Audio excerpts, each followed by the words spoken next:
टप्प्याकडे जाऊया. कवीचं मनोगत. गजानन जोशीला मी विनंती करतो की त्याने त्याचं मनोगत व्यक्त करावं. आवडते आणि आदरणीय श्री गुरुवर्य श्री डाके, नंतर माझे मित्र आणि अधिपती आहेत दीपक रुद्र, नंतर माझी मैत्री आणि आता ती मुख्याध्यापिका आहे सौ कल्पना नाईक मानेकर, नंतर श्री विद्याधर सहस्रबुद्धे जे वरिष्ठ प्रबंधक आहेत, आणि प्रिय मित्र चंद्रशेखर कुलकर्णी उर्फ सिड्या, आणि बापू त्याने खूप मेहनत घेऊन हा कार्यक्रम यशस्वी होईल असे सगळी तजवीज केली. आणि माझे मित्र मैत्रिणी आणि श्रोतृवृंद खूप, आता मी काय बोलायचं मला कळत नाही आहे, मी भारावलो आहे. काल जेव्हा मी BN जोशी सरांच्याकडे पण गेलो तर सरांच्याही डोळ्यात पाणी होतं आणि माझ्याही डोळ्यात पाणी होतं. मी त्यांना एक अनुभव सांगितला की मी अतिशय भाग्यवान आहे की मला युनिव्हर्सिटी हायस्कूल सारखी शाळा लाभली आणि अतिशय संस्कारी शिक्षक लाभले. आणि Dapke sir, BN Joshi sir, असंख्य शिक्षक जे होते ते अत्यंत संस्कारी स्वतः होते. त्यामुळे त्यांनी जे त्यांच्याकडे होतं ते आम्हाला दिलं. तर त्यांना मी आठवण सांगितली. त्यावेळेला गुगल वगैरे एवढं नव्हतं, 2000 वगैरे साली असं. तर माझा बॉस मला विचारायला आला की तू फॉरेनहून आला त्यामुळे तुला फॉरेनचं स्पेलिंग माहिती असेल. त्याला ते आठवत नव्हतं फॉरेनचं स्पेलिंग, तर त्याने मला विचारलं, मग मी त्याला ते लिहून दिलं. तर मला त्यावेळेला BN जोशी सर आठवले की ते केस पकडायचे नाही, त्याचे त्याच्या बर्थडेचं स्पेलिंग सांग असं. तर ते स्पेलिंग त्यांनी त्यावेळेला ते पाठ करून घेतलेले आहे. मग त्यांच्या डोळ्यात पाणी, माझ्याही डोळ्यात पाणी, असा तो प्रसंग होता. आणि त्यामुळे जेव्हा मागच्या वेळेला मी दापके सरांच्या कार्यक्रमाला आलो 2018 मध्ये, त्यानंतर बॅनरवरची माझी ती दापके सरांवरची कविता जी होती ती पाहिली आणि कल्पना मला म्हणाली, तू कविता चांगली लिहिली असतं, तू असं लिहित जा. तर मी तिच्याजवळ एक खंत व्यक्त केलेली की मी ज्या काही 17-18 वर्षाच्या असल्यापासून ज्या कविता लिहिल्या आहेत त्या सगळ्या हरवल्या, कारण मी खूप घरं बदलली. त्या प्रोसेसमध्ये आय लॉस्ट माय कवितांचं बाळ, ते सगळं हरवलं. आणि मग ती म्हणली की कविता जरी हरवल्या असल्या तर प्रतिभा अजून तशीच आहे ना, तर सगळ्या पुन्हा नव्याने लिहून काढ. आणि जर मी या सगळ्या कविता लिहून तुमच्यावरती अत्याचार केले असतील तर ती दोषी आहे, मी जोशी आहे, एवढं लक्षात ठेवा. तर मग आणि नंतर माझ्या मित्रांनी फॉलोअप केलं खूप, त्यामुळे त्या कविता पुन्हा लिहिणं सुरू झालं माझं. आणि सगळ्या ज्या काही कविता आहेत त्या 2015 पासूनच्या आहेत. नंतर मी बऱ्याच जणांचं डोकं खाल्लं. त्यातलं एकीचं डोकं जे खाल्लेलं आहे ती रत्ना देशपांडे श्वेतामध्येच बसलेली आहे. ह्या वाचली का कविता आणि तिने पण मग हट्टाने काय काय कविता मध्ये मला सुचवलं की हे असं नाही पाहिजे, मला हे बदलून हवं, की मग ते बदललेलं पण आहे. एक उदाहरणच देतो की माझी जी लग्नावरची कविता आहे माझ्या, त्यातली तिला तिथी हवी होती. त्या तिथी आपलं मराठी पद्धतीने ती तिथी पाहिजे, इंग्लिशमध्ये नाही लिहायचं ते. तर ते पण एक बदल असा. नंतर CD कुलकर्णींचं डोकं खाल्लं आहे, सगळ्यांची मी डोकी खाल्ली. तर किती नाव घेऊ असं आहे. तर त्यात मला आणखीन एक म्हणजे सौ मंजुषा गर्गे, नितीन सहस्रबुद्धे, कल्पनाचं पण डोकं खाल्लेलं आहे. आणि नंतर अजून माझी एक मैत्रीण वाटुमल कॉलेजची होती, सौ भावे, ती पुण्याला असते. तिने तर सगळं ऱ्हस्व दीर्घ पूर्ण माझं चेक करून दिलं. आणि मग मी तिला सांगितलं की thanks for all this fixes, आणि माझ्या सगळ्या चुका तू शोधून काढल्यास.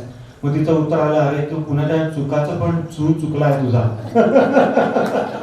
त्यामुळे मग असे छोटे छोटे असे विनोद पण घडले त्यात आणि असे प्रसंग घडले. नंतर एक मैत्रिणीला मी एक कविता पाठवली, म्हणजे बऱ्याच कविता तिला पाठवल्या आणि मग तिचं फक्त असं लाईकचा आशीर्वाद यायचा. मग म्हटलं ही माऊली वाचते की नाही माझ्या कविता, म्हणून मग मी तिला एक कविता लिहून पाठवली प्रश्न म्हणून. तर त्या ज्योत्स्ना संग्रहामध्ये जी कविता आहे प्रश्न, मी तिला विचारलं की जसं भक्त देवाला फुलं वाहतो वगैरे विविध रंगी, तशी मी ही मैत्रीची सुमनं पाठवली आहे, ती या देवीला पावली आहे की नाही. मग तिचं उत्तर आलं, ते मी विचारलं तर भावली का, मग तिचं उत्तर आलं भावली ना म्हणून. मग त्या भावली नावरती परत एक कविता आहे, ती पण तुमच्यावरती अत्याचार करण्यासाठी मी इन्क्लूड केलेली आहे, ती तुम्ही कृपया वाचा. कारण त्याच्यात तो भाव असा आहे की जरी देवाला भक्ताने वाहिलेली फुलं, त्याचा रंग काय गंध काय हे कळलेलं नसलं तरी भक्त त्याचा रंगगंध भोगत असतो. तर पण कवीच्या बाबतीत वेगळं असतं. कवी स्वतः तो रंग आणि गंध त्या कवितेचा भोगतो, त्याची भाव सुमन ती भोगतो आधी, आणि मग जेव्हा ह्या श्रोते रूपी देवांना जेव्हा तो वाहतो तर त्या देवालाही तो जसा जसा त्या हृदयात शिर्डीच्या त्या ज्ञानेश्वरीच्या भाषेत सांगायचं तर ये हृदयचे ते हृदय होऊन जातं. तर तसं त्याने त्या भावलीना कविताचा तो भाव आहे. असे छोटे छोटे त्यातले असे प्रसंग ते मी हे कविता संग्रह लिहिताना घडलेले, त्याच्यावरही ज्या कविता झाल्या त्या पण मी इन्क्लूड केलेल्या आहेत. तर मला वाटतं आपण त्या जरूर त्याचा आनंद घ्यावा. मला खूप आनंद आहे की मनोविजय संग्रहाचं प्रकाशन माझा प्रियमित्र नितीन सहस्त्रबुद्धेच्या हस्ते आता झालं. त्याची पण खूप वर्षापासूनची इच्छा होती की असं संग्रह प्रकाशित व्हावा. आणि नंतर याच्या मागचं जे मी सांगितलं दोषी व्यक्ती कोण आहे तिच्या हस्ते मग त्यावेळेस ज्योत्स्ना संग्रहाचं प्रकाशन झालं, त्याबद्दल मला अत्यंत आनंद आहे. I am very thankful to Nitin Sahasrabuddhe आणि सौ कल्पना नाईक. त्यांनी वेळ काढला. तापके सरांनी अतिशय प्रेमाने येऊन, ते आमच्या गुरुमाऊली आहे तापके सर, त्यामुळे आईच्या प्रेमानेच ते या कार्यक्रमाला उपस्थित राहील. खरं म्हणजे हा आमचा लहान मुलांचा कार्यक्रम आहे. सगळे आम्ही शाळेतले कॉलेजमधले वर्ग मित्र मैत्रिणी असे त्या कार्यक्रमाला आम्ही आहोत असं, पण ते आम्हाला आशीर्वाद देण्यासाठी आले. आणि दीपक बद्दल मला खूप आदर आहे की तो आता आमचा आधी मित्र आहे पण आता मठाधिपती झाला आणि संसार सांभाळून परमार्थही करतो. तर त्याचं मला खूप कौतुक आहे, कारण आम्ही हे त्याच्याकडनं शिकायला हवं की संसारात राहूनही कसं देवाचं नाव घेता येईल. डॉक्टर काका म्हणून आहेत, त्यांचे प्रवचन मला आठवतं. तर त्यात ते म्हणतात की बरीचशी मंडळी डॉक्टर होतात, इंजिनियर होतात, गाड्या बंगले सगळं काही त्यांचं होत असतं, परंतु शेवटपर्यंत त्यांना कळत नाही की कशासाठी जन्म झाला आहे. तर त्यांच्यासाठी रामदास स्वामींनी ते म्हणतात की एक कॅटेगरी तयार केलेली आहे. तर रामदास स्वामींनी तयार केलेली कॅटेगरी काय, तर किती एक ते जन्मले आणि मेले. तर मी त्याच कॅटेगरीत आहे. पण आता दीपककडे पाहिलं आम्हाला असं इन्स्पिरेशन येतं की नाही, हे पण शक्य आहे की संसारात राहून परमार्थ करता येईल. माझ्या नशिबाने म्हणा किंवा माझी पूर्ण पुण्याही आहे की मला मित्रमैत्रिणी पण असे मिळाले की ते गजानन महाराजांची पोथी वाचतात, साधना करतात. त्यामुळे मला जो त्यांचा संग मिळतो तो सत्संग असतो. मी खूप स्वतःला त्यामुळे भाग्यवान समजतो. माझ्या आईवडिलांच्या उल्लेखाशिवाय माझं 2 शब्द पूर्ण होऊ शकत नाही. मला जी प्रतिभा लाभली आहे ती माझ्या आईकडनं आणि माझ्या वडिलांकडनं लाभलेली आहे. त्यांनी पण कविता लिहिलेल्या आहेत आणि त्यातली एक चहाबान म्हणून एक कविता मी त्याच्यात इन्क्लूड केलेली आहे ज्योत्स्नामध्ये, त्यात त्यांचं वर्णन आहे. तर त्यांच्या पुण्याईमुळे मला खूप म्हणजे हे सगळं जीवन माझा पथ जो आहे तो डिसाईड झाला आहे. केवळ आजोबा माझे होते, म्युझिक हायस्कूलचे मुख्याध्यापक होते ते मोनो भालेराव, किंवा माझे आई वडील यांच्या पूर्व पुण्याईमुळे आणि सद्गुरूंच्या कृपेमुळेच आपण हा कार्यक्रम होऊ शकला. आणि हे त्यामुळे तुम्हाला हे भाग्य लाभलं. परदेशात सुद्धा मला त्यांच्या आशीर्वादांचा आणि गुरुच्या कृपेचा पदोपदी अनुभव आला की कितीतरी असे प्रसंग असतात आपल्याला की जसं एखादी पूर्ण पुढे भिंत उभी राहावी असं तुमचा मार्ग संपला असं वाटतं, पण पुढे आपल्याला नेलं जातं आणि ही त्यांची कृपा आहे. माझं काहीच क्रेडिट नाही त्याच्यामध्ये. आणि हा सुद्धा जो कार्यक्रम आहे हा सुद्धा या गोपालकृष्णाच्या कृपेमुळेच आपण सगळे इथे एकत्र आलो आहोत आणि तो घडतोय असा माझा भाव आहे की त्यानेच सगळं घडवलेलं आहे. मी निमित्त मात्र आहे, माझं काही नाही. हा तर अनेक आपल्याला चांगले वाईट असे अनुभव येत असतात. मी माझ्या मित्रमैत्रिणींशी पण 2015 पासून कनेक्ट झालो व्हॉट्सअप आणि बाकीच्या सोशल मीडियामुळे. त्यांचं अनुभव कथन असं बरंचसं या ज्योत्स्ना संग्रहात आहे. तर कविता लिहिताना मी पण त्यांच्या झोनमध्ये जायचो आणि मग त्याशिवाय ते कविता तशी येणारच नाही, कारण मी तो स्वतः हृदयात माझा अनुभव घेतला. त्यांनी जो अनुभव त्यांनी कथन केला तो, आणि मग मी तो परत मांडलेला आहे कवितांमधनं. त्यामुळे सगळ्याच कविता ह्या माझ्यावरच्या नाही, त्याच्या नायक आणि नायिका विविध नायक आणि विविध नायिका आहेत त्याच्या. आणि पण नंतर मग काय व्हायचं की त्या झोनमधनं बाहेर येण्यासाठी म्हणून मी माझ्या परात्पर गुरूंनी लिहिलेली दत्तप्रभूंची जी स्तोत्र आहे, सदा प्रार्थित स्वामी तुझ्या पदासी वगैरे, ही सगळी जी स्तोत्र आहे तर ती वाचायचो. आणि त्यामुळे काय व्हायचं की पुन्हा मन स्थिर होऊन त्या झोनमधनं बाहेर यायचं. सो आणि ती स्तोत्र मी सगळीच्या सगळी ह्या मनोविजय ग्रंथामध्ये पुन्हा छापलेली आहे. त्यांच्या त्या संदर्भात सहित की रेफरन्स घेऊन छापलेली आहे. कारण ही स्तोत्र दर गुरुवारी श्री सच्चिदानंद स्वामी महाराजांच्या घरी तिथे म्हणजे श्रीयुत गानू त्यांचे नातू आलेले आहेत आज कार्यक्रमाला. कौशिक गानू, मला खूप आनंद झाला की त्यांच्या रूपाने माझ्या बाबा पाहिले आहेत.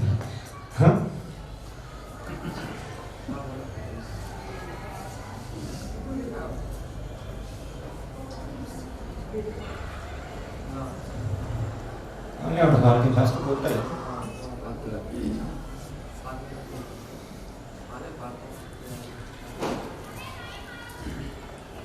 मनोविजयमध्ये छापलेला आहे.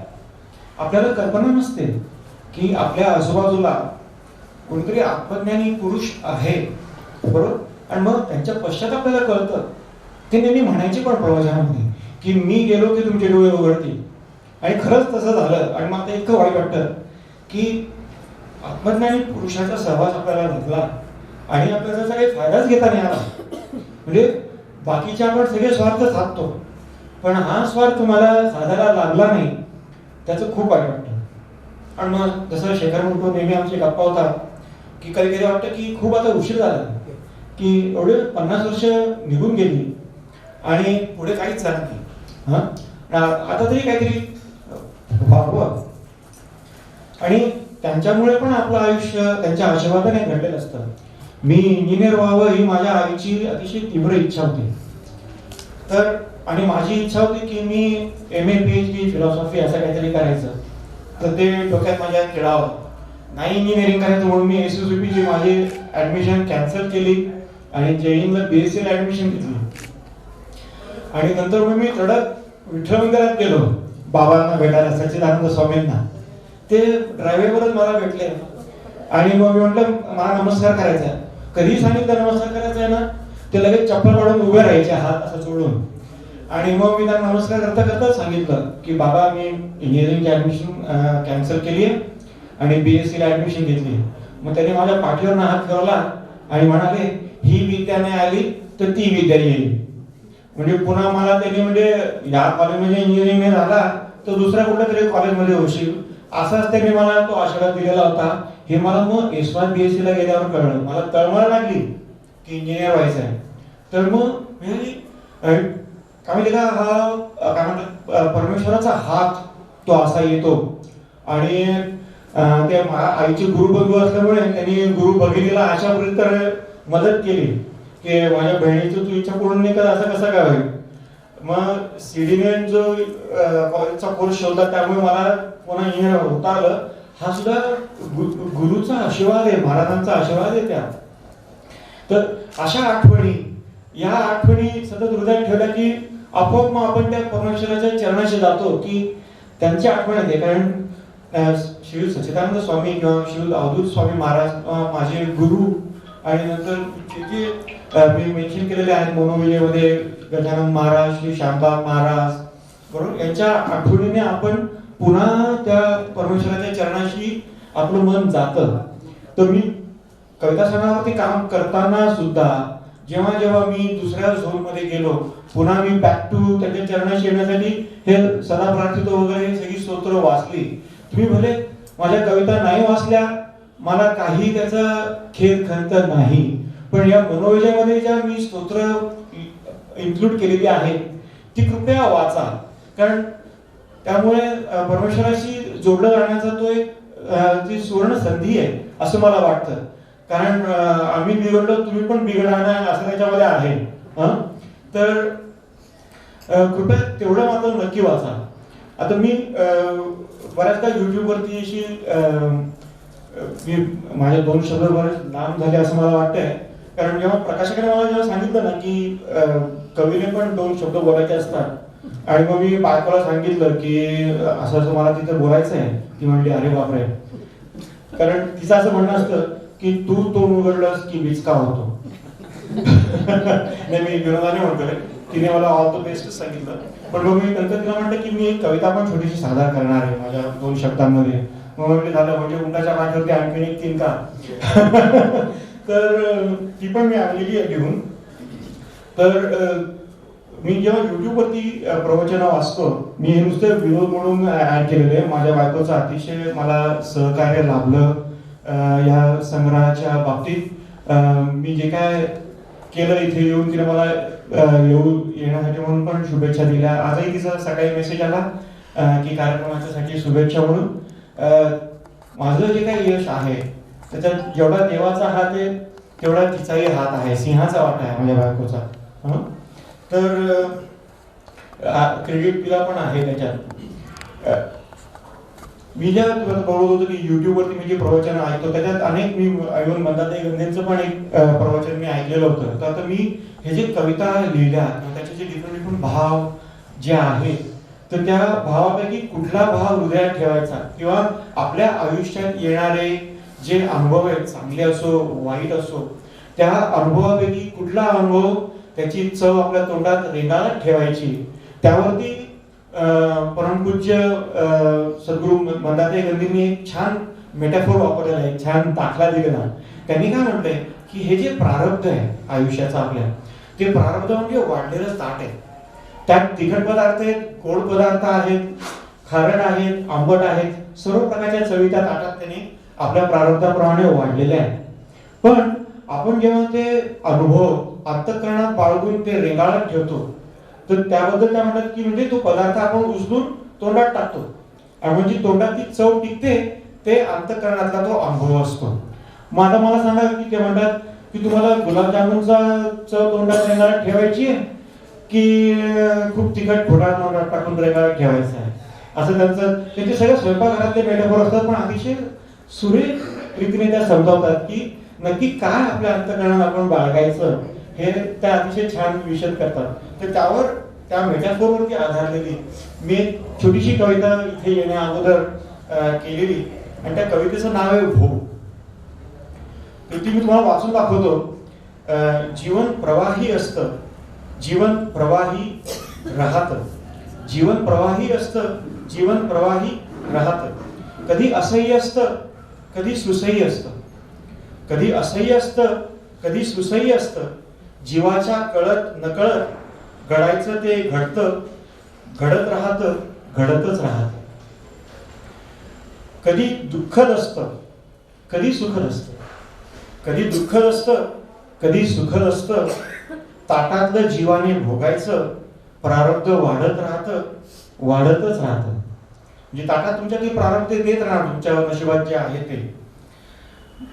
घडू दे काहीही, घडू दे काहीही, वाढू दे काहीही, घडू दे काहीही, वाढू दे काहीही, अंतरात भोग ठेवायचे की नाम, अंतरात भोग ठेवायचे की नाम, हे जीवाधीन असतं, जीवाधीनच असतं. तर त्यांच्या मेटाफोरवर आधारित ही कविता आहे की आपण मग चांगले भोग भोगत राहायचं की फक्त दुःखद आठवणी करत राहायच्या, ते आपल्या हातात असतं. त्यामुळे मी परदेशात राहून एक गोष्ट चांगली शिकलो ती म्हणजे की चांगले चांगले अनुभव जे आपल्याला आलेले आहेत ते आठवत राहायचं, चांगल्या व्यक्तीबद्दल आठवण काढायची, आणि त्यामुळे काय होतं की मग पॉझिटिव्ह एनर्जी जनरेट होते आणि पुढचं आयुष्य आपल्याला जगायचं कसं ते सुचत राहतं. नाहीतर मग दुःखच करत राहिलं तर ते कधीच न संपणार आहे, कारण खुडा वाढलेला आहे ताटामध्ये आणि तो प्रत्येकाच्या ताटामध्ये वाढलेला असतो, आपल्याच असं नाही. त्यामुळे एवढे मी आता 2 शब्द बोलून आपल्याला एवढीच विनंती करतो की कृपया ह्यातली जी स्तोत्र आहेत दत्तप्रभू वगैरे ही आपणही कृपया वाचावी, आणि शक्य झाली तर दर गुरुवारी वाचता येईल तर तशीही वाचावी. आपण सगळेच कार्यक्रमाला उपस्थित राहिलात प्रेमाने, त्याबद्दल आपले खूप आभार मानतो आणि माझे 2 शब्द पूर्ण करतो.